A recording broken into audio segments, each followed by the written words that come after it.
देश का कमान जब उसके हाथों में इस देश की जनता ने दिया तो यही सोच के दिया था कि ये गरीब है, गरीबों का दर्द समझता होगा। लेकिन क्या कीजिएगा, ये कुर्सी ऐसी चीज है जिस कुर्सी पे बैठे ही ऐसा सत्ता का नशा और सुरूर सवार होता है कि इसको ना अपनी माँ की बात याद रहती है और ना जनता की माँ की याद आती है, ना महिलाओं की याद आती है और ना उन लोगों की याद आती है जिसने उसे सत्ता पे काबिज किया।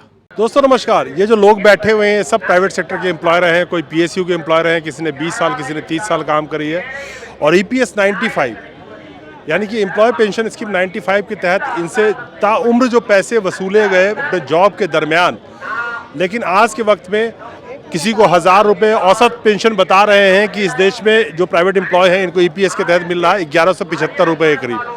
तो हज़ारों के तादाद में यहाँ इकट्ठे हुए हैं, अलग अलग राज्यों से आए हुए हैं और इनकी जो मांग है कि कम से कम मिनिमम पेंशन जो है 7500 रुपये किया जाए। इंश्योरेंस, फैमिली इंश्योरेंस की बात हो, इन सब के डिमांड को लेकर के ये यहाँ दिल्ली में इकट्ठे हुए हैं अलग अलग राज्य से, चाहे वो कर्नाटका हो, राजस्थान हो, यूपी हो, महाराष्ट्र हो और कई राज्यों से, तमाम राज्यों से लोग आए हैं। और साफ तौर पे इनका कहना है कि अगर सरकार इनकी मांगें नहीं मानती है तो आने वाले 2024 में जो केंद्र सरकार है उसको ये सबक सिखाएंगे। सबक सिखाने का मतलब यहाँ पे ये है कि वोट से इनका मतलब है। हमारे मोदी जी बार बार कहते हैं कि आत्मनिर्भर भारत, कहते हैं कि देश के हर जनता को आत्मनिर्भर बनना चाहिए, लेकिन जो जनता इस देश की अपने खून पसीने की पैसे जमा करके सरकार के खाते में डलवाया और उसकी उम्मीद थी कि बुढ़ापे में वो आत्मनिर्भर होगा ताकि उसको बच्चों के सामने हाथ ना फैलाना पड़े, अपनी बीमारी के लिए इलाज करवाने के लिए किसी और के पास हाथ ना फैलाना पड़े। लेकिन जो आत्मनिर्भर बनाने की बड़े बड़े वादे करते हैं, जब आत्मनिर्भर बनने के लिए लोगों ने अपने पैसे कटवाए, इस देश के 75 लाख से ज़्यादा ईपीएस पेंशन के थ्रू जो आते हैं, तहत जो आते हैं, उन्होंने अपने पैसे कटवाए इस उम्मीद में कि बुढ़ापे में वो आत्मनिर्भर रहेंगे।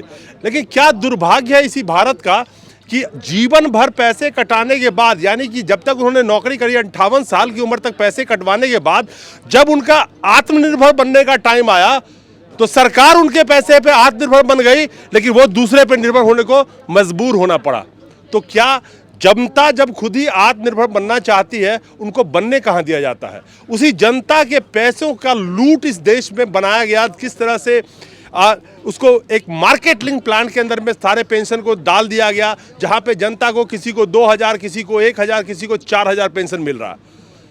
आप सोच सकते हैं कि आप भी शायद प्राइवेट जॉब में होंगे, क्योंकि इस देश के 83% से ज़्यादा लोग प्राइवेट जॉब करते हैं।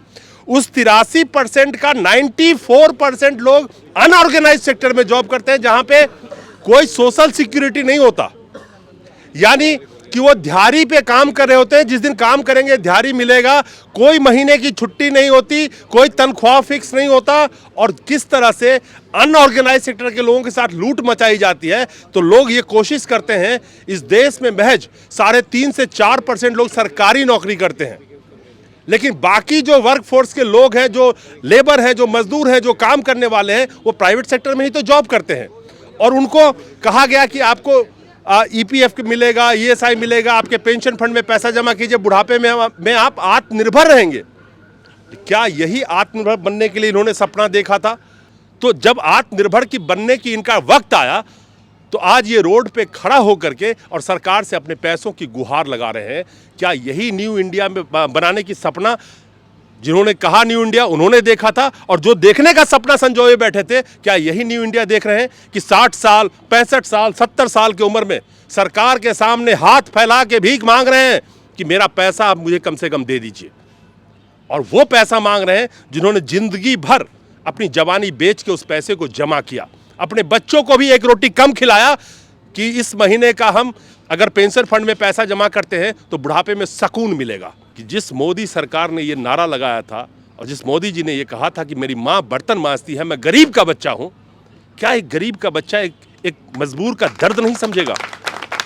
क्या जिसकी माँ बर्तन मांजती होगी, क्या कभी वो चाहेगा कि इसमें से किसी की बीवी माँ किसी घर में बर्तन मांजे?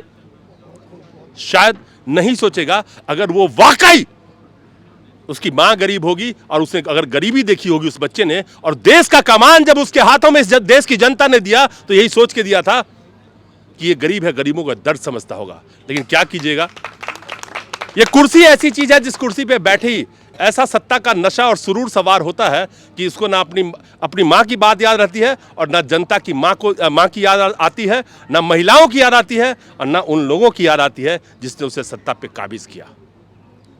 आप भी सोचिएगा, आप भी कभी इन्हीं लोगों की तरह रोड पे नजर आएंगे। आज इनकी बारी है, कल आपकी बारी होगी। क्या यही न्यू इंडिया है? ये सवाल आप सबसे है।